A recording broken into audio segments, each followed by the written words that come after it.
Hi, I'm Ron Giordano. I'd like to show you how I made a cryptic puzzle box. I made two of them for my two grandchildren. Okay, let's get started. I've laid out here the main components of the Cryptex box. Over here we have the container made out of walnut. It contains 4 pins. Those are 3/16" stainless steel rods. And that container is glued on to a walnut end cap. And then, because I wanted to sign it and show up better, I put a little bit of a maple inlay onto the bottom so that I can write with a black Sharpie. That's not needed, but it does enhance the ability to read the signature. The next part is this inner cylinder. Now, I made the cylinder out of Schedule 40 PVC pipe. You can make it out of walnut, but I found it easier just to cut a section of PVC pipe. Glued on to that Schedule 40 piece of pipe is a ring that has a slot for the pin in it. And that ring is glued on using CA glue. The way the pins work is that the container is slid into the inner cylinder, and the pins stick up through the slot in the inner cylinder. Then when a rotating ring is slid on, it will fit through the pin, and when the ring is rotated to say the wrong combination, that rotating ring will not come off.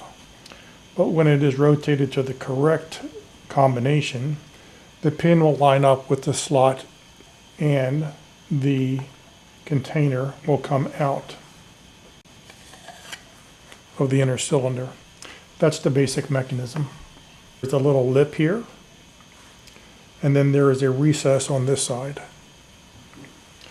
This lip rides against the next ring so they don't flop around too much.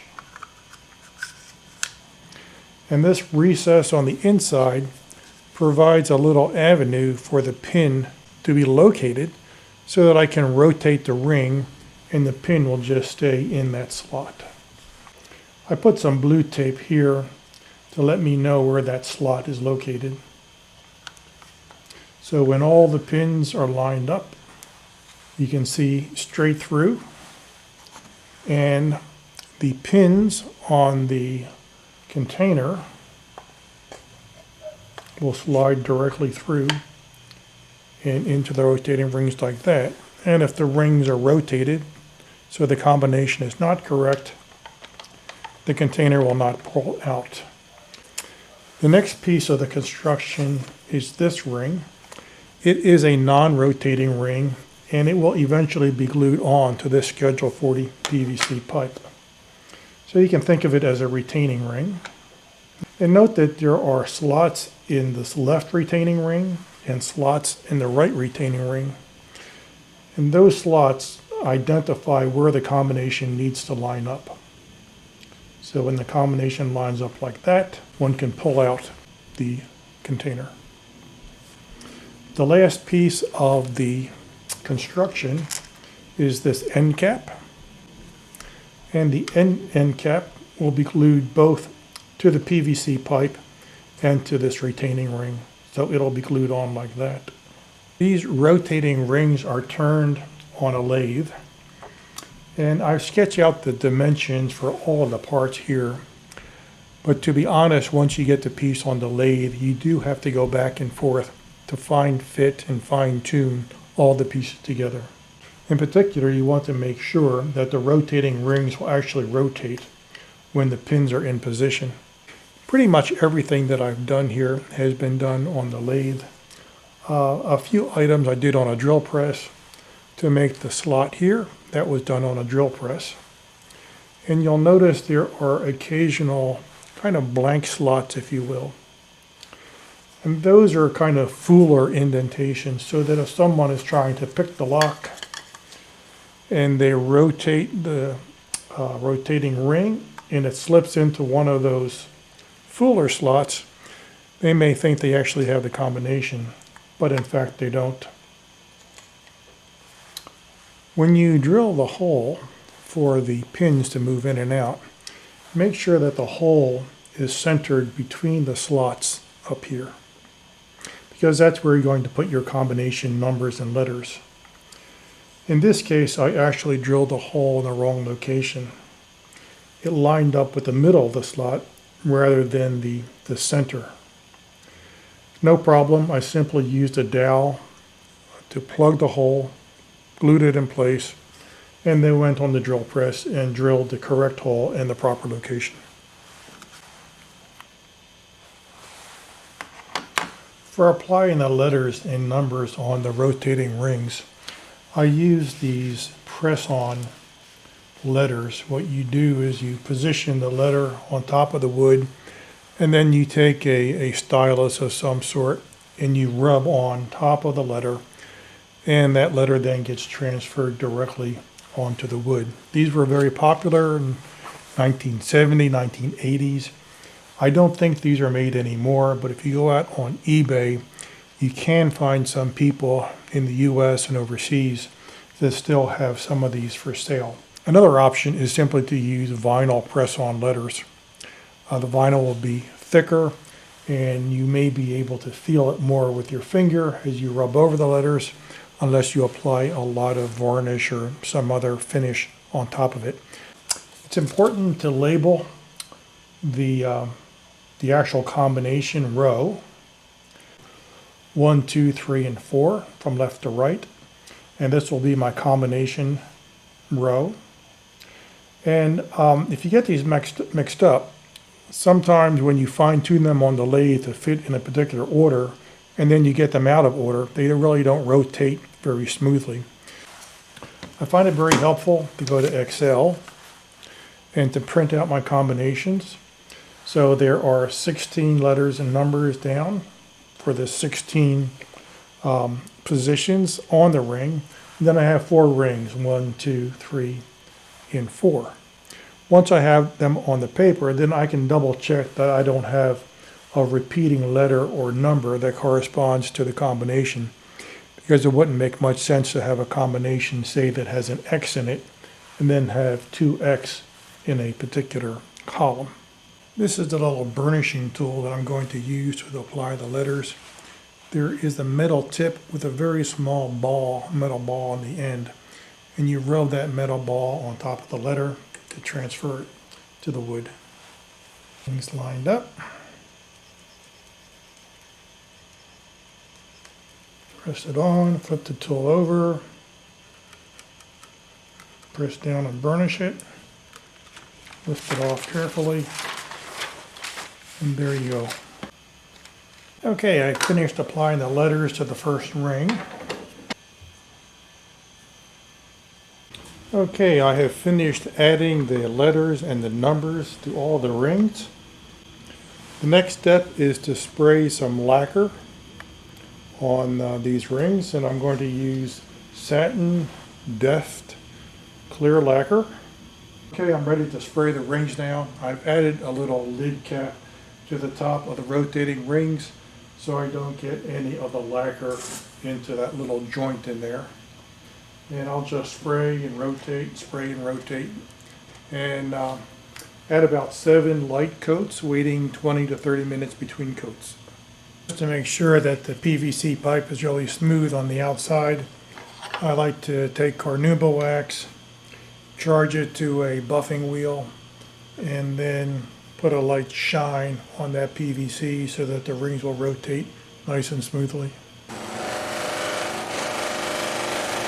Okay, the next step is to slide the rotating rings in the correct orientation onto the PVC pipe, and then to glue on the separator ring. To do the gluing, I use a gap-filling cyanoacrylate glue, and I use one of these little plastic applicators, which allows me to really pinpoint where that glue goes. To line up the rings, I use this wooden slat. So first I'll take the rotating rings and slide them onto the PVC pipe, making sure that it's oriented correctly. Then I'll take this ring, which I'm going to glue, slide it on. Now all the holes line up. Slide this little piece of wood through. That will lock the rings in place. And now I just have to rotate this left ring around until that indicator mark lines up with the code and with the indicator mark on the right. I've used some rubber bands and some wood, these little craft sticks, to act as a clamp. And then I want a little bit of room so that the rings will rotate okay. So I took a playing card and cut up little pieces, and I stuck it in there so that I'll have a gap in there about the width of a playing card to give some slack for the rotating rings. I have my wooden slot in there lined up with the correct combination, and I've got the slot here lined up with the combination and the slot on the other side. So now what I'm going to do is take a little bit of CA glue and maybe make 2 or 3 spots of application of the CA glue. Take everything off, make sure that the rings rotate and everything is in position. If it's not, a little bit of acetone will take that CA glue off and I can try again. What I don't want to do is to put all the CA glue on at once and find out that I don't have the rings rotating or something is wrong.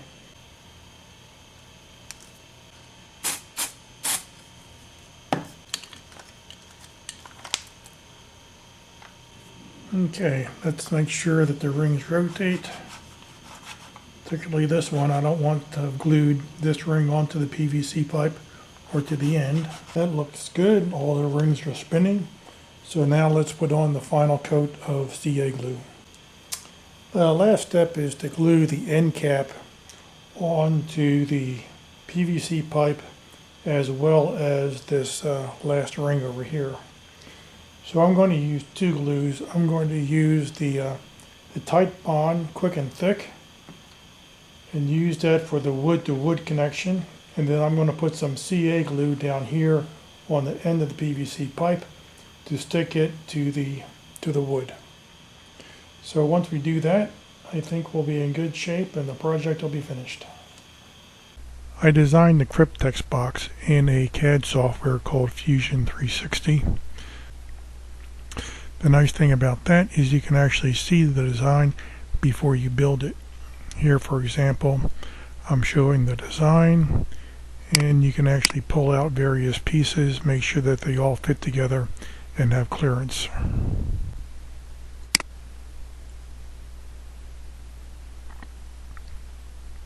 You can also make dimension drawings, which you can use with calipers when you turn the various pieces on the lathe. For example, here is an exploded view of the Cryptex showing the various pieces and how they fit together. The rotating rings.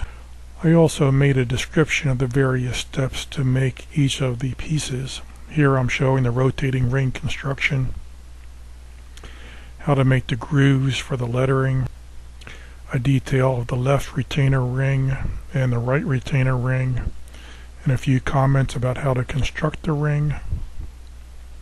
Here I'm showing the right end cap as well as the left end cap and the dimensions, and some comments on actually making those various pieces. Here's the wooden container showing the pins and the end cap. The pins are made from a stainless steel rod that I got from a local hardware store. And here I'm showing the construction of the wooden container and drilling the holes for the pins. Here is the slotted cylinder made from the Schedule 40 PVC pipe, and comments about how to construct that slotted cylinder. And here are the final steps as far as putting spray paint on the lettering and gluing on the end cap. Thanks very much for watching my video. This is a really fun project to make, particularly for kids. I hope you go into your shop and try to make one of these. Thanks again. Bye.